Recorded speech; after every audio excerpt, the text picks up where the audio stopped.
भक्तगण, आज हम आपको एक कथा का श्रवण करा रहे हूँ जो सुनने मात्र से आपके जीवन में सुख संपत्ति और धन की वर्षा होगी। तो चलिए कथा को प्रारंभ करते हैं। भगवान शिव माता पार्वती से कहते हैं, इंसान के कौन से कर्म उसे जीवन भर सुखी रखते हैं।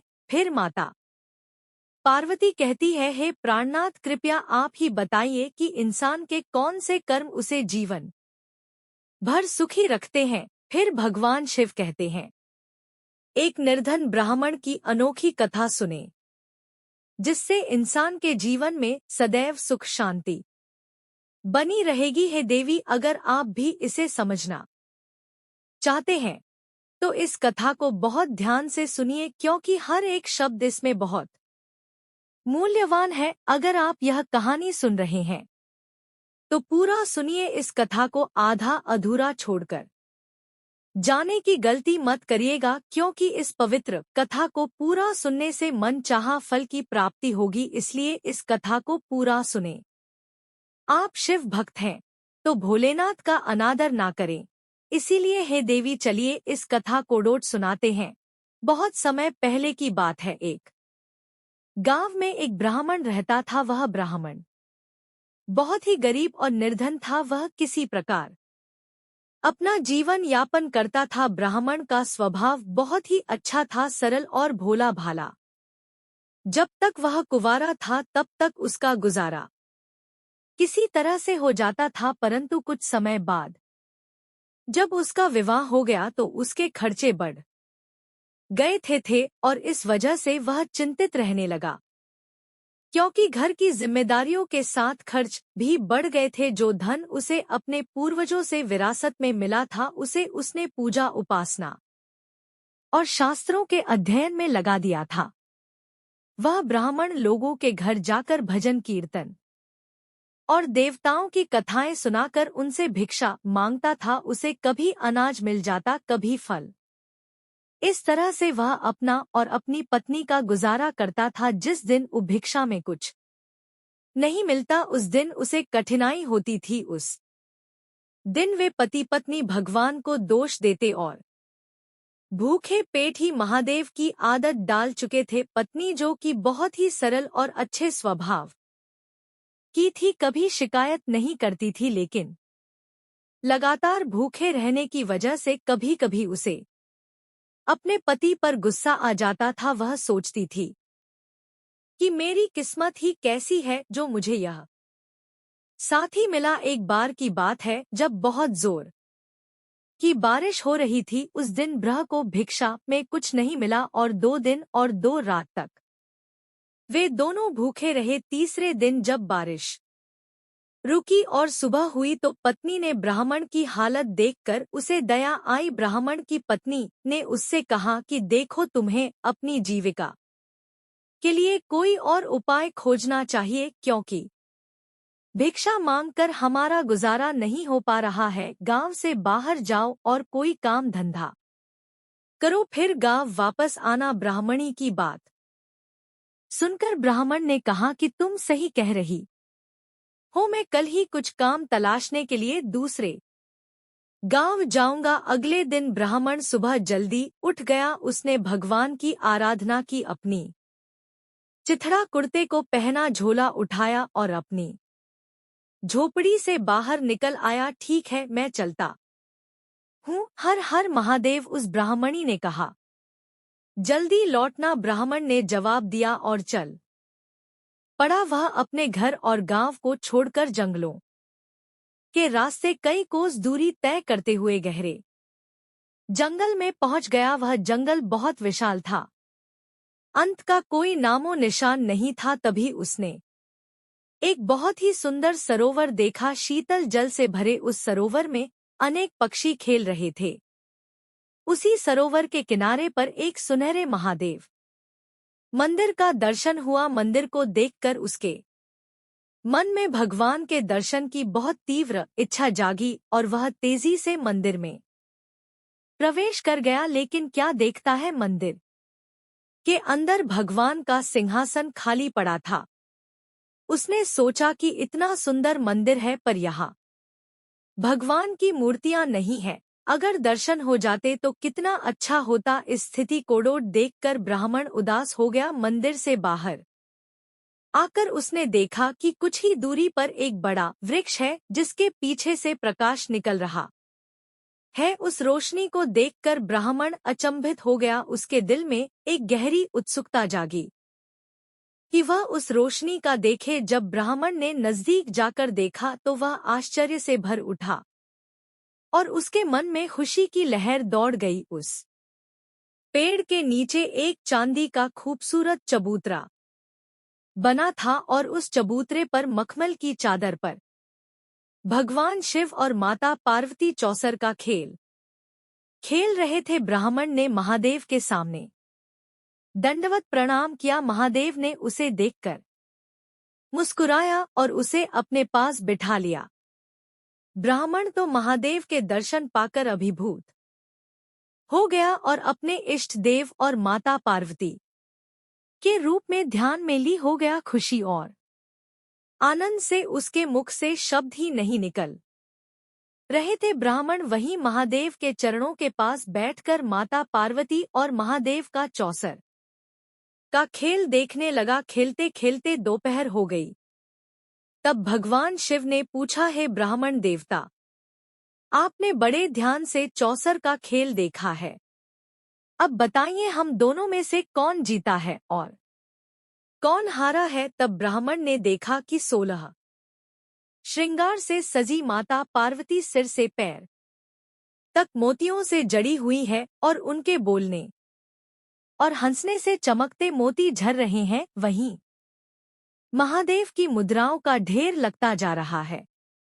तब ब्राह्मण ने महादेव की तरफ देखा जो सर्प पहने हुए थे और उनके हाथों में त्रिशूल थी। ब्राह्मण ने हाथ जोड़कर कहा, प्रभु कृपया मुझे आज माफ कर दे। जो चौसर का खेल जीता गया है वह माता पार्वती की जीत है। महादेव ने कहा, ठीक है ब्राह्मण देव, जैसा आपने कहा हमने ने वही स्वीकार किया। यह कहकर महादेव मुस्कुराए और ब्राह्मण की बात सुनकर माता पार्वती जी बहुत खुश हुई। उन्होंने अपने हाथ से भारी रत्न जड़ित कंगन उतारा और ब्राह्मण को देते हुए कहा, यह लो ब्राह्मण देव, मैं तुम पर बहुत प्रसन्न हूँ। इस कंगन को ले जाओ और अपने जीवन को सफल बनाओ। ब्राह्मण ने बड़ी खुशी के साथ कंगन को थाम लिया और आनंदित होकर बार बार नमन करते हुए अपने गांव की ओर चल पड़ा। घर वापस जाते समय उसे रास्ते में एक बड़ा तालाब दिखाई दिया। उसने सोचा कि पहले यहाँ स्नान कर लूं, फिर घर जाकर संध्या का अनुष्ठान करूंगा। यह सोचकर उस ब्राह्मण ने अपने वस्त्र उतार कर तालाब के किनारे रख दिए और माता पार्वती जी की दी हुई रत्न जड़ित कंगन भी वहीं पर रख दी। फिर वह तालाब में स्नान करने के लिए उतरा और डुबकी लगाई। इसी बीच एक मछली आई और उस चमकते कंगन कोडोट निगल गई। स्नान करके जब ब्राह्मण बाहर आया तो कंगन नहीं मिला। इससे उसका मन बहुत दुखी हो गया, लेकिन अब कुछ नहीं किया जा सकता था।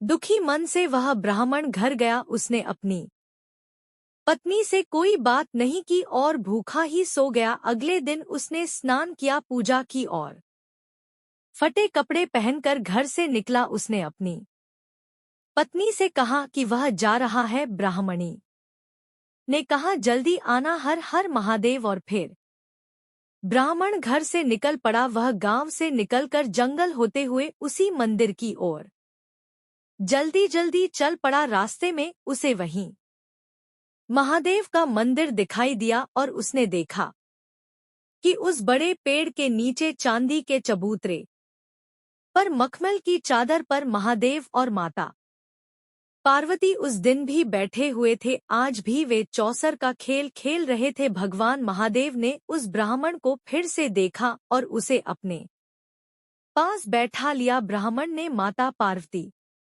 और महादेव को प्रणाम किया। खेलते खेलते समय कैसे बीत गया पता ही नहीं चला और सुबह से दोपहर हो गई। खेल खत्म होने पर भगवान महादेव ने ब्राह्मण से पूछा कि आज किसकी जीत हुई और कौन हारा, ब्राह्मण अपना खोया हुआ कंगन याद कर रहा था। उसने उत्तर दिया, हे देवों के देव महादेव, कृपया बुरा ना माने, लेकिन आज माता पार्वती जीती और आप हार गए। यह सुनकर महादेव जी मुस्कुराए और कहा, ब्राह्मण देवता, तूने जो कहा है मैं उसे स्वीकार करता हूँ। माता पार्वती जी खुश होकर अपनी कमर की पोटली से 5 कीमती रत्न निकालकर ब्राह्मण को दे दिए। ब्राह्मण ने अपने जीवन में ऐसे अनमोल रत्न कभी नहीं देखे थे। वह खुशी से भर उठा और उन रत्नों को लेकर बड़े प्रसन्न मन से घर की ओर चल पड़ा। उसे विश्वास था कि आज इन्हें बेचकर वह अपनी सारी दरिद्रता को दूर कर लेगा।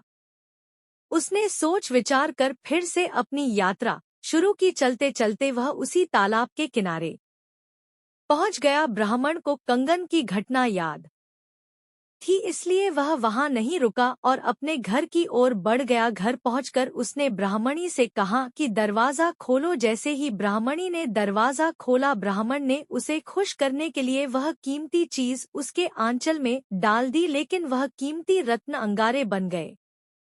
ब्राह्मणी जो पूरे दिन भूखी प्यासी इंतजार कर रही थी, गुस्से में आकर उन आर को चूल्हे में डाल दिया। तभी पड़ोसन आई और बोली कि उसके चूल्हे की आग बुझ गई है और उसे थोड़ी आग चाहिए। ब्राह्मणी ने अपने चूल्हे की ओर इशारा किया और कहा कि ले जाओ। पड़ोसन अंगारे लेकर चली गई। इधर ब्राह्मणी ने पड़ोसी से एक मुट्ठी चावल मांग कर लाई और उससे खाना बनाकर अपने और अपने पति का पेट भरा। दोनों बिना कुछ कहे एक दूसरे की ओर पीठ करके सो गए। तीसरे दिन सुबह होने पर ब्राह्मण ने स्नान किया, भगवान शिव की पूजा की, धोती और फटा कुर्ता पहना, झोली लटका और झोपड़ी से बाहर आकर बोला कि मैं चलता हूँ।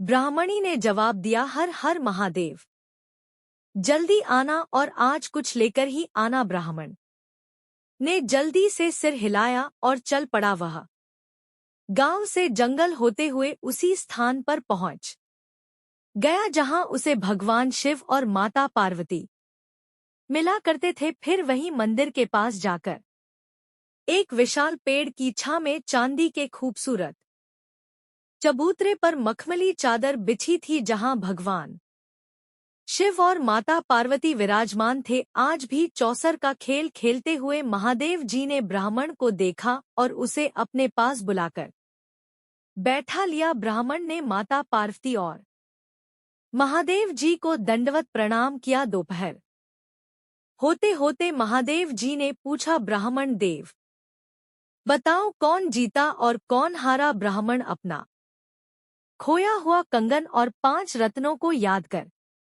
रहा था और बोला, प्रभु सच तो यह है कि माता पार्वती जीती है और आप हार गए हैं। महादेव जी मुस्कुराए और बोले, ठीक है ब्राह्मण देव, आपकी बात मान ली गई। और माता पार्वती जी खुश हो गई। उन्होंने खुशी से अपना नवलखा हार उतार कर ब्राह्मण को दे दिया। ब्राह्मण बड़ी खुशी के साथ वह हार लेकर घर की ओर चल दिया। घर पहुंचकर उसने वह हार अपनी पत्नी के गले में पहना दिया। जब ब्राह्मणी ने दर्पण में देखा तो उसे हार की जगह एक काला सांप नजर आया। नवलखा हार सांप में बदल चुका था। इस पर ब्राह्मणी को बहुत गुस्सा आया और क्रोध में आकर उसने वह हार उठाकर बाहर फेंक दिया। आज भी वे दोनों बिना खाए सो गए।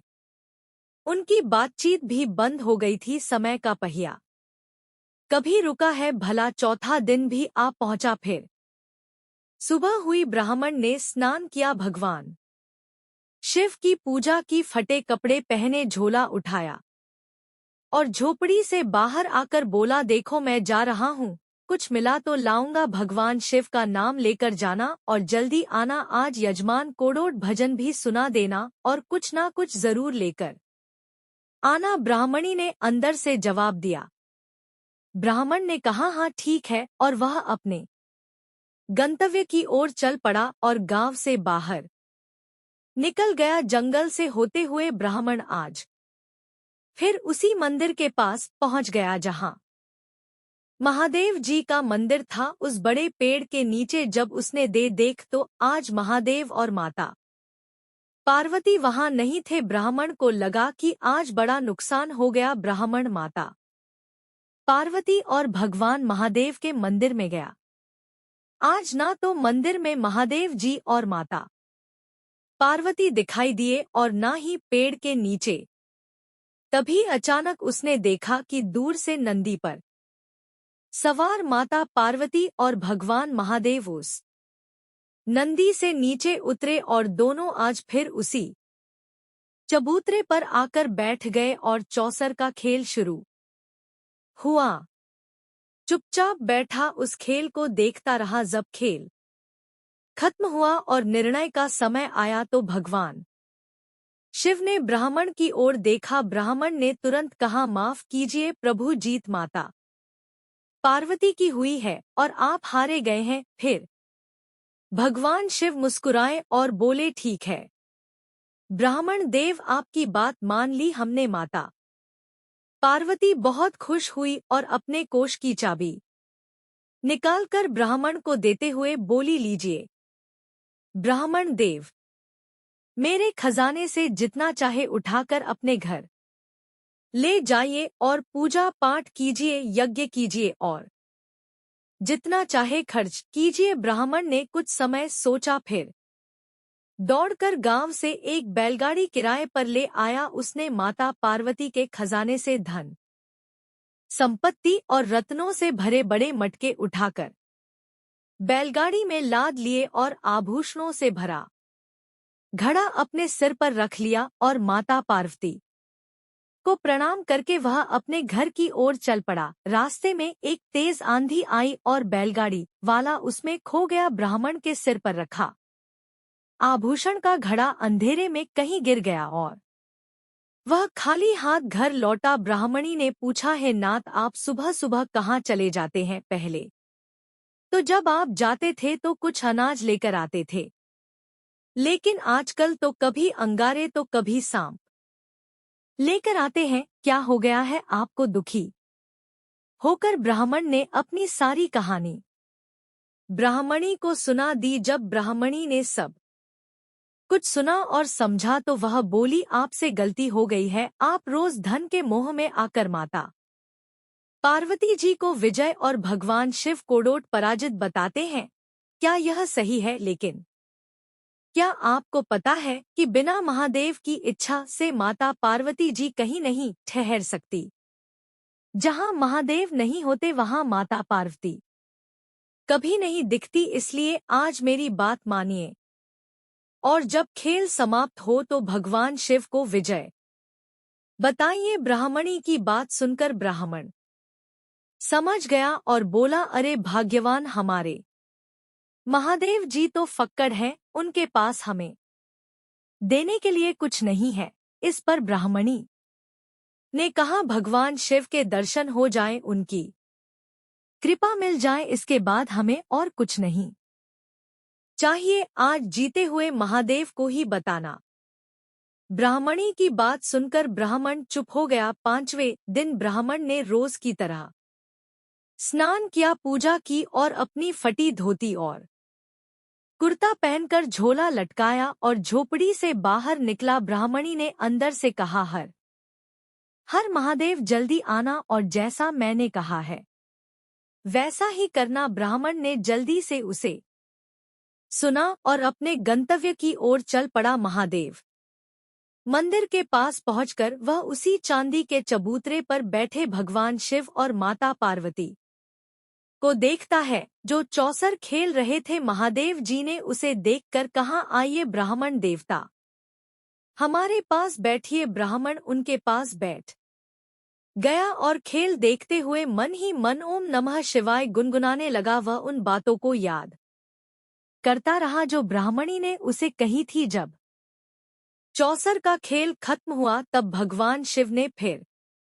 से पूछा, हाँ जी ब्राह्मण देव, बताइए तो आज के खेल में किसकी जीत हुई है और किसकी हार? ब्राह्मण बोले, जगत के नाथ, आज तो आप ही विजय हुए हैं और माता पार्वती हार गई है।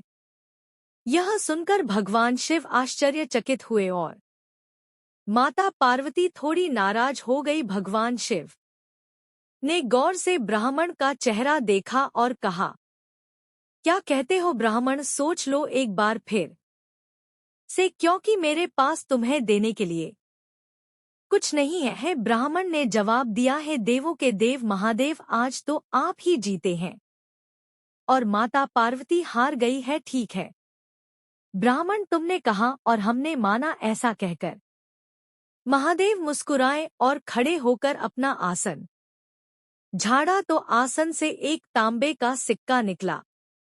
मेरे पास तो यही सिक्का है, इसे ही ले लो ब्राह्मण देव, इसे ही ले लो और अपना मन मत दुखाना। आज गांव के बाहर जो भी मिले उसे घर ले जाना और अपना काम चलाना। ब्राह्मण ने दुखी मन से वह सिक्का लिया और अब उसे ब्राह्मणी पर बहुत क्रोध आ रहा था कि उसने ऐसी बेकार की सलाह दी थी। यदि मैं माता पार्वती को जिता तो मुझे कितने अनमोल रत्न मिलते, मुझे तो इसका अंदाजा भी नहीं था। उसने अपनी इच्छा को दबाते हुए बड़ी आस्था से भगवान शिव और माता पार्वती जी को नमन किया और दुखी मन से अपने घर की ओर चल पड़ा। वह ब्राह्मण पूरे रास्ते सोचता रहा कि इस तांबे के सिक्के से क्या मिलेगा, अब क्या हो सकता है। मैं अपनी पत्नी से कह दूंगा कि जैसा तुमने कहा था मैंने वैसा ही किया, अब तेरी मर्जी तेरा काम। जब वह गांव के बाहर पहुंचा तो एक मछली विक्रेता जोर जोर से मछली बेचने की आवाज लगा रहा था। ब्राह्मण ने सोचा, मैं ब्राह्मण हूँ, मछली लेकर क्या करूंगा, लेकिन महादेव ने कहा था कि गांव के बाहर जो भी मिले उसे लेकर घर जरूर जाना। इस तांबे के सिक्के का तो कोई काम नहीं है, लेकिन एक जान तो बचाई जा सकती है। ब्राह्मण ने यही सोचकर उस सिक्के से मछली खरीद ली और अपने घर की ओर चल दिया। घर के बाहर उसने मछली रख दी और जैसे ही वह अपनी झोपड़ी में दाखिल हुआ, एक भयंकर तूफान आया और उस झोपड़ी की जगह एक भव्य महल बन गया। बाहर हाथी, घोड़े और सेवक नजर आने लगे। ब्राह्मण के घर में अचानक खुशियां ही खुशियां छा गई। ब्राह्मण और उसकी पत्नी सुंदर वस्त्रों और गहनों से सज गए। जब पड़ोसन ने यह सब ठाट बाट देखा तो वह दौड़ती हुई आई और कहने लगी कि मैंने तो उस दिन तुम्हारे घर से आग मांगी थी, पर मुझे तो उसमें 5 जवाहरात मिले थे। अब मेरी समझ में आया कि तुम लोग इतने संपन्न हो, इसीलिए अपने जवाहरात को चूल्हे में रखते हो। मुझे लगता है कि तुम मेरे इरादों की परख कर रही थी। ब्राह्मणी बहन, यह रहे तुम्हारे जवाहरात, इन्हें वापस ले लो और हमारी मित्रता को बनाए रखो। और बस उसने वे 5 कीमती जवाहरात ब्राह्मणी की गोदी में रख दिया। उसी समय वह बैलगाड़ी वाला घर ढूंढते ढूंढते वहां आ पहुंचा। वह बोला कि मैं बहुत थक चुका हूँ, पंडित जी आपको खोजते खोजते अपना सामान ले लीजिए और मेरा किराया दे दीजिए। घर के बाहर से ब्राह्मण को नवलखा हार भी मिल गया। जिस मछली को ब्राह्मण ने खरीदा था उसने वही सुंदर कंगन भी निकाल दिया जो माता पार्वती ने उस ब्राह्मण कोड़ोट पहली बार में दिया था। ब्राह्मण के अच्छे दिन आ गए थे। एक दिन ब्राह्मण ने कहा, हमें माता पार्वती और भगवान महादेव का शुक्रिया अदा करना चाहिए। आपको तो उनका मंदिर मालूम ही है, मुझे भी वहां ले चलिए, मुझे भी दर्शन करने हैं। ब्राह्मण को यह सुझाव अच्छा लगा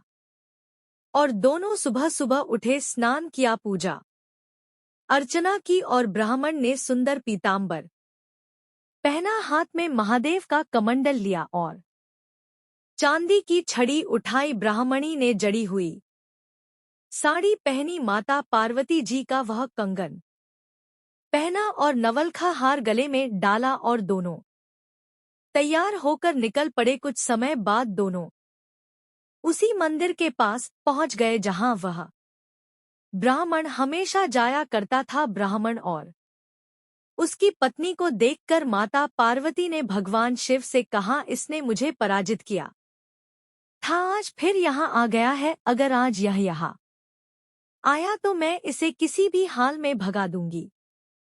इस पर भगवान शिव मुस्कुराते हुए बोले, हे देवी, कृपया ऐसा कोई अनर्थ मत करो। या ब्राह्मण बहुत ही सीधा और सरल स्वभाव का है। इसने हमेशा गरीबी में अपना जीवन बिताया है। यह ब्राह्मण मन से बहुत सच्चा है, इसलिए गरीबी के कारण इसमें लोभ आ गया था, पर इसमें कोई धोखाधड़ी नहीं है। जब भगवान शिव माता पार्वती जी से बात कर रहे थे तभी ब्राह्मण और उसकी पत्नी मंदिर में आकर माता पार्वती महादेव के सामने दंडवत प्रणाम करने लगे। दोनों ने भगवान शिव और माता पार्वती के चरण पकड़ लिए। फिर भगवान शिव ने पूछा, उठो ब्राह्मण, आज कैसे आना हुआ?